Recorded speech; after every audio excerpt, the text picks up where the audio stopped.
Iron box complaint ആവുകയാണെന്നുണ്ടെങ്കിൽ നമ്മൾ ആദ്യമായിട്ട് 3 രീതിയിലാണ് നമ്മൾ ചെക്ക് ചെയ്യേണ്ടത്.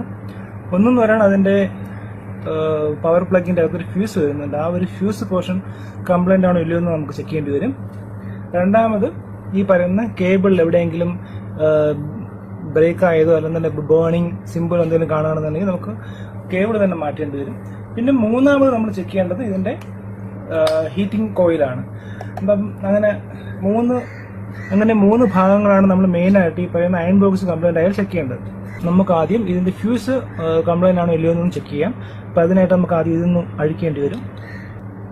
ഇതാണ് അതിന്റെ ഫ്യൂസ്. പക്ഷെ നമുക്ക് ആദ്യം ഇതൊന്ന് ചെക്ക് ചെയ്ത് നോക്കാം, ഇത് വർക്ക് ചെയ്യുന്നുണ്ടോ ഇല്ലയോ എന്നുള്ള കാര്യം.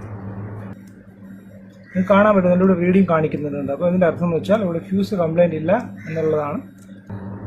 എർത്ത് പോർഷനാണ് ഇത്, അതിന്റെ ഫേസ്, ഇത് ന്യൂട്രൽ, ഇത് അതിന്റെ കണക്ഷൻ, 3 കണക്ഷൻ. അപ്പം നമുക്ക് ഈ പറയുന്ന കണ്ടിന്യൂറ്റി ഒന്ന് ചെക്ക് ചെയ്ത് നോക്കാം. ഈ പറയുന്ന കേബിൾ വർക്ക് ആവുന്നുണ്ടോ ഇല്ലയോ എന്ന് നമുക്കൊന്ന് ചെക്ക് ചെയ്ത് നോക്കാം. നമ്മുടെ ഈ അയൺ ബോക്സ് വർക്ക് ചെയ്യുന്നുണ്ടോ ഇല്ലയോ എന്ന് നമുക്കൊന്ന് ചെക്ക് ചെയ്ത് നോക്കാം. ഓക്കെ, കാണാൻ പറ്റുന്നുണ്ട് നിങ്ങൾക്ക് പവർ ലൈറ്റ് കത്തിയിട്ടുണ്ട്. അപ്പോൾ ഇതിന്റെ കംപ്ലൈന്റ് മാറിയിട്ടുണ്ട്.